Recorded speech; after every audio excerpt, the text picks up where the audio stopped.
1977 California की jail में Lawrence बिटकर और रॉय नॉरिस नाम के दो आदमी पहली बार मिले। लॉरेंस को रॉबरी के जुर्म में पकड़ा था और रॉय को असॉल्ट के केस में। दोनों बहुत जल्दी दोस्त बन गए और दोस्त बनने के बाद उन्हें यह समझ आया कि वो दोनों एक ही तरीके से सोचने वाले लोग थे और एक ही तरह का इंटरेस्ट शेयर करते थे, और वो इंटरेस्ट था टीनेज लड़कियां।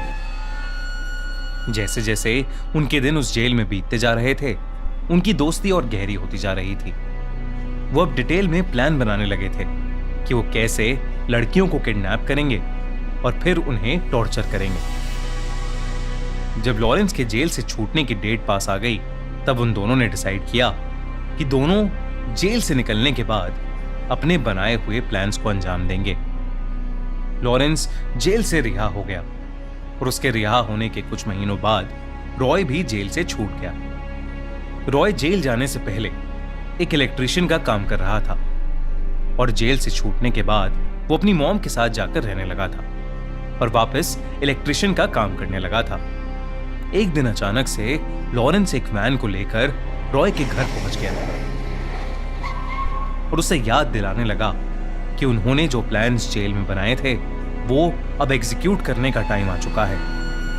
ये प्लान्स क्या थे और उन दोनों ने मिलकर ऐसा कौन सा रोंगटे खड़े कर देने वाला क्राइम किया था, ये जानने से पहले थोड़ा दोनों की साइकोलॉजी समझते हैं। लॉरेंस के पैदा होते ही लॉरेंस की मॉम ने उसे अडॉप्शन के लिए एक ऑर्फनेज में दे दिया था। लॉरेंस बचपन से ही छोटे मोटे क्राइम्स करता रहता था और जब वो एक टीनेजर बना तब उसे एक कार चुराने के मामले में कैलिफोर्निया यूथ सेंटर भेज दिया गया।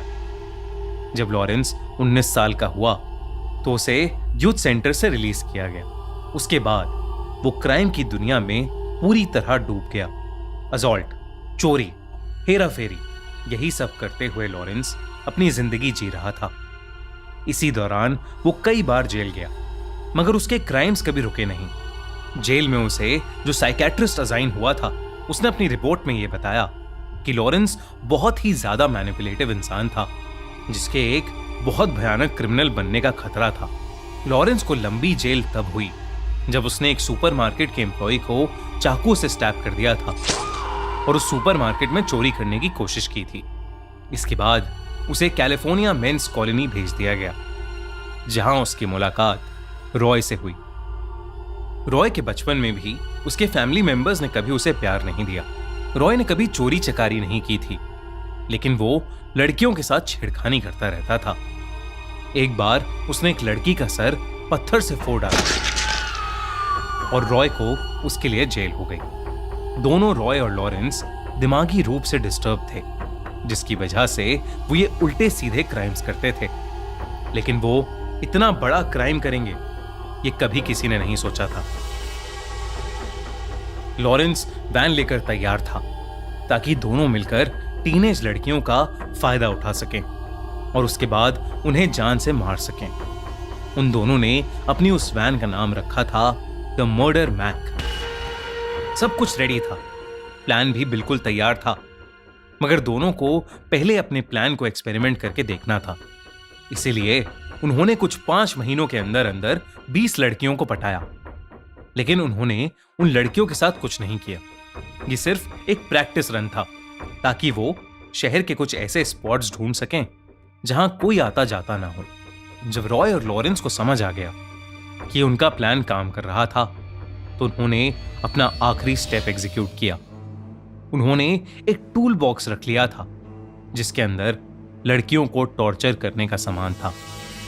टेप, स्क्रू ड्राइवर, चाकू, सिजर्स, रस्सियां। इसके अलावा उस टूल बॉक्स में एक कैमरा और टेप रिकॉर्डर भी था ताकि वो ये सब रिकॉर्ड कर सकें। इसके बाद रॉय और लॉरेंस को रोक पाना नामुमकिन हो गया था। एक के बाद एक वो लड़कियों के साथ दोस्ती करते, उन्हें किसी भी बहाने से अपनी वैन मर्डर मैक में बिठाते और उनके साथ अपने टूल्स से बहुत बुरी तरह टॉर्चर करते। ये सब वो अपने टेप रिकॉर्डर पर रिकॉर्ड करते और अपने पोलारॉइड कैमरा से उन लड़कियों की फोटोज भी लेते और फिर उन लड़कियों की बॉडीज को पहाड़ों के आसपास फेंक आते थे। हैलोवीन 1979 की रात भी कुछ ऐसा ही हुआ। शर्ली नाम की 16 साल की लड़की वो उस शाम अपनी पार्ट टाइम जॉब खत्म करके अपने दोस्त की पार्टी में जा रही थी। लेकिन फिर उसका मन बदल गया और वो वापस अपने घर वॉक करके जाने लगी। हैलोवीन की रात सब लोग वैसे ही अलग अलग स्केरी कॉस्ट्यूम्स और मास्क पहनकर रोड्स पर बाहर होते हैं। ऐसे में कोई भी मास्क पहनकर आकर आप पर अटैक कर सकता है और आपको अंदाजा भी नहीं लगेगा। ऐसा ही कुछ शर्ली के साथ हुआ। वो एक सुनसान गली से जा रही थी जब उसे लगा कि कोई उसे फॉलो कर रहा है। जब उसने पीछे मुड़कर देखा तो उसके पास एक वैन आकर रुका। उस वैन में एक आदमी मास्क पहने बैठा था। शर्ली डर गई।